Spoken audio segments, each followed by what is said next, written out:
Bienvenidos a esta clase sobre drogadicción y circuitos cerebrales de recompensa. Y como vamos a hablar de drogadicción, merece la pena detenerse antes de comenzar aportando una serie de cifras interesantes. Fijaos, la drogadicción es un problema grave en la mayoría de las partes del mundo. En España, según el informe 2017 realizado por el Observatorio Europeo de las Drogas y las Toxicomanías, las drogas con mayor prevalencia de consumo son el alcohol con un 77,6%, el tabaco con un 40,2%, los hipnosedantes con un 12%, el cannabis con un 9,5% y la cocaína con un 2%. Respecto a la edad de inicio, la más precoz es para el tabaco y las bebidas alcohólicas, en torno a los 17 años, seguido del cannabis a los 18.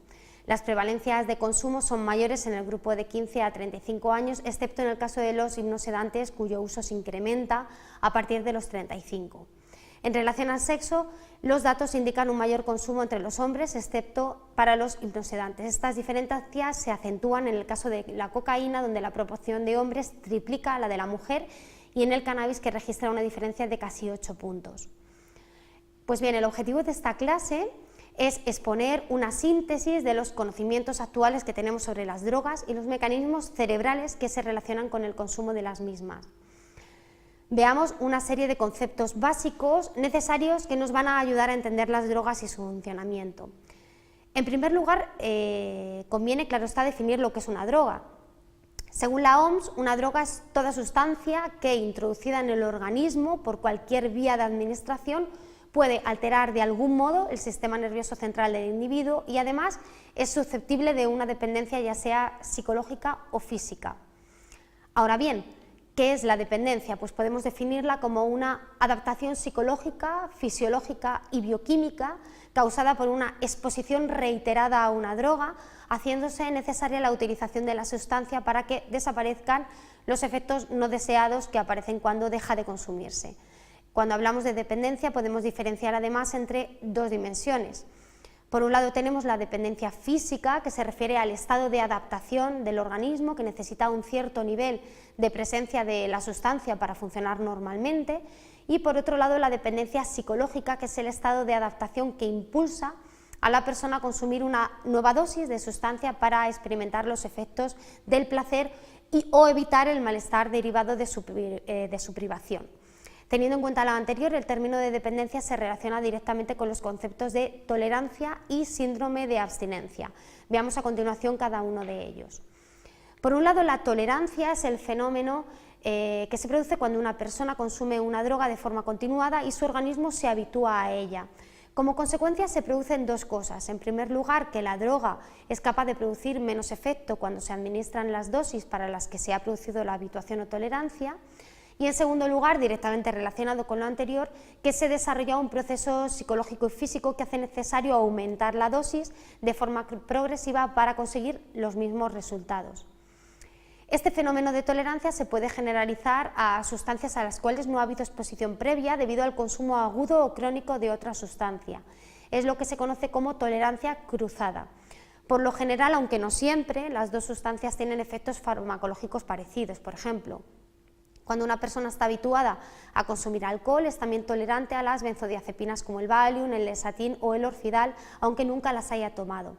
En ocasiones se produce un efecto contrario al que acabamos de describir, es decir, que la persona necesite cada vez menos cantidad de sustancia para obtener los mismos efectos. Es lo que se conoce como tolerancia inversa y esto es característico del consumo crónico de alcohol.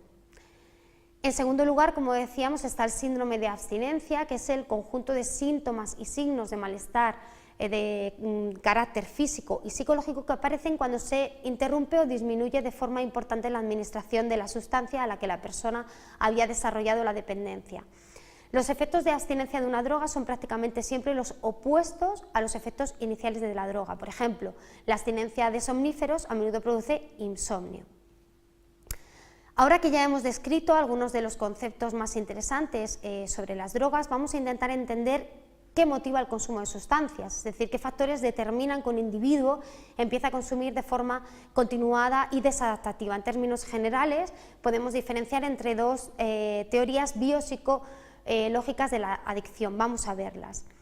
En primer lugar está la teoría de la dependencia física, que asume que el sujeto consume porque ha alcanzado un nivel suficiente como para producir dependencia física y, por tanto, necesita la droga para evitar los desagradables síntomas de la abstinencia que tendría su no consumo.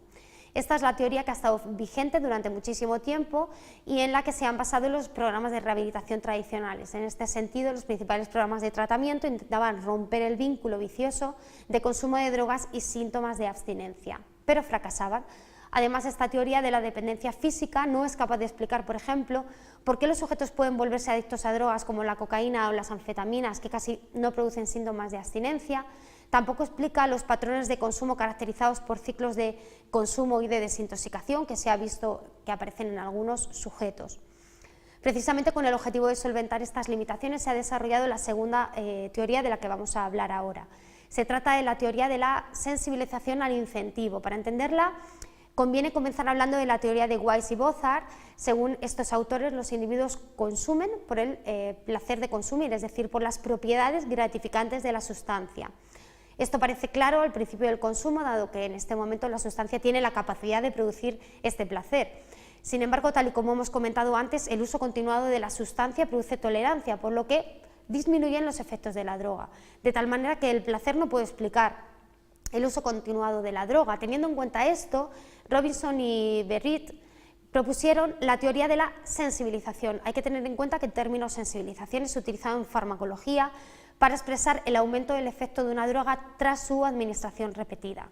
Según estos autores, en las primeras etapas del consumo de la droga, cuando el consumo es esporádico y no se puede considerar que haya aún una adicción, la emoción que predomina es el placer por consumir la sustancia para alcanzar los efectos de la droga.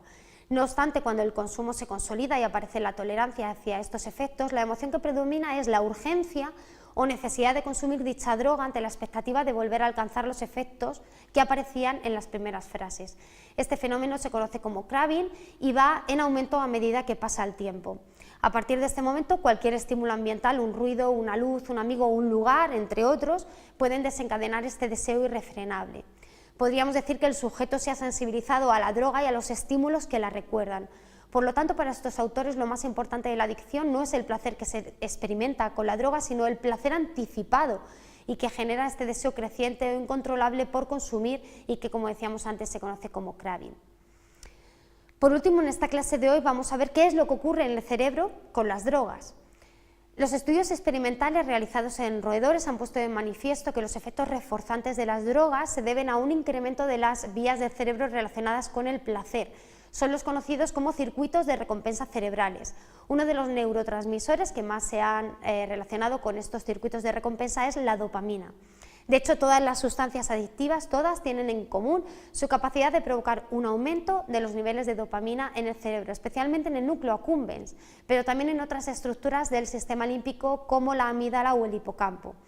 Lo que ocurre, por tanto, cuando se consume una sustancia es que se produce un aumento de dopamina en nuestro cerebro. Recordad que la dopamina está relacionada directamente con la emoción, la motivación y los sentimientos de placer.